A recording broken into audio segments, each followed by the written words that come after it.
We are anonymous. We do not serve kings. We do not worship false idols. And we do not look away when truth is twisted into theater. Listen carefully, because what happened on Veterans Day was not just embarrassing. It was revealing. It was a reflection of how power performs loyalty while forgetting its meaning.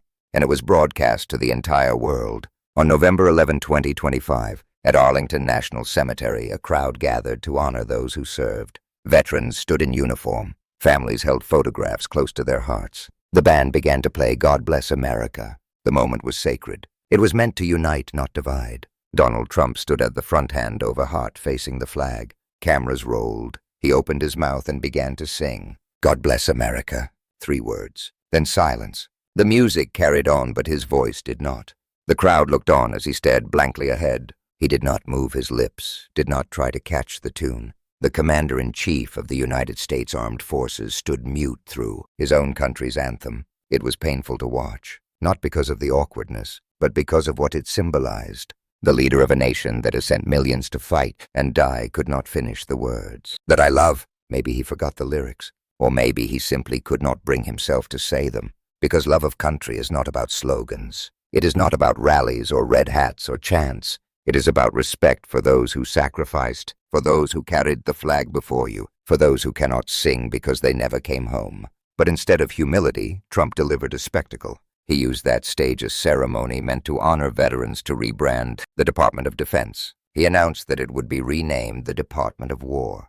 He smiled as he said it. He told the crowd that Secretary of War sounds better than Secretary of Defense. He laughed as he declared that America would no longer be politically correct. From now on, he said, when we fight a war, we fight only to win. The crowd clapped, but the veterans in attendance looked uneasy, because that statement stripped away the purpose of service. The military exists to defend, not to conquer. The Department of Defense was renamed after World War II to signal restraint, to honor peace. But Trump wanted to turn it back into a symbol of domination. He wanted to rewrite the meaning of defense, and he was proud of it. He mocked France for celebrating Victory Day. He mocked other countries for commemorating the end of war. He said the United States should have its own victory days for World War I and World War II. He said we won a lot of good ones. It was not reverence. It was arrogance. He turned a day of remembrance into a day of boasting. He praised Russ Vought, the budget director known for designing Project 2025, the blueprint to slash government jobs, freeze benefits, and dismantle safety programs. The same man whose policies helped trigger shutdowns and mass furloughs. Trump called him brilliant for cutting. Imagine that. On Veterans Day, he celebrated the man who gutted the programs meant to help them. He quoted an old wartime prayer, if we die, we must die without complaining. But coming from Trump, the words sounded hollow. This is the same man who mocked prisoners of war, who called those who died in battle suckers and losers. The same man who forced air traffic controllers and federal employees to work without pay during shutdowns, then told them to be grateful. He broke the law requiring back pay for government workers. He refused to guarantee support for families living paycheck to paycheck. And then standing at Arlington, he lectured Americans on sacrifice. That is not leadership. That is cruelty wrapped in ceremony. His tone was cold, detached. He said that during his administration, we fired thousands of people who did not take care of our veterans. He claimed President Biden later hired them back. But in reality, under Biden, the PACT Act expanded veterans' health care, especially for those exposed to toxic burn pits during service. Trump had opposed it. The truth was right there in plain sight. But the words were rewritten for applause. This is what authoritarianism sounds like when it wears a suit and tie. It changes names, it changes symbols, it changes meaning. It turns empathy into weakness and war into branding. The Department of Defense was not renamed to make America sound soft. It was created to remind leaders that power must serve protection, not aggression. But Trump ignored that lesson. He said political correctness was over. He mocked rules of engagement. He implied that America should no longer be limited by international law. He sneered at the idea of the Geneva Conventions. He called concern for civilians woke. Think about that. A sitting president saying caring about civilian lives is weakness. That is not patriotism. That is moral decay. Because patriotism is not about cheering when the bombs drop. It is about ensuring that they never have to.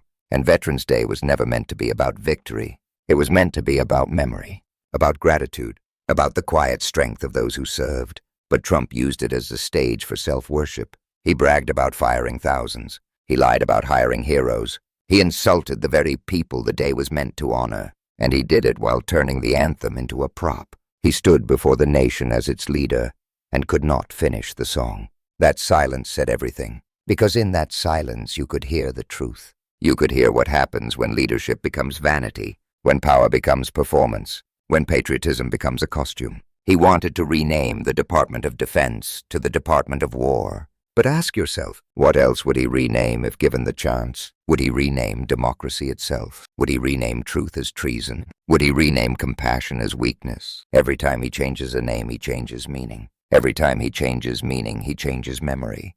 That is how history is rewritten, not with bombs, but with words. And it starts in moments like this, moments that seem small but echo for decades. Because while he smiled and the band played, veterans were shaking their heads. Families were looking down. The crowd felt uneasy. What should have been reverence felt like mockery. Veterans Day turned into a campaign ad. A tribute became a test of loyalty. He even said, "We won World War I, we won World War II, we won everything in between." But that is not true. No one wins a war. Every side loses something. Every victory leaves graves. Every parade leaves ghosts. Real leaders understand that.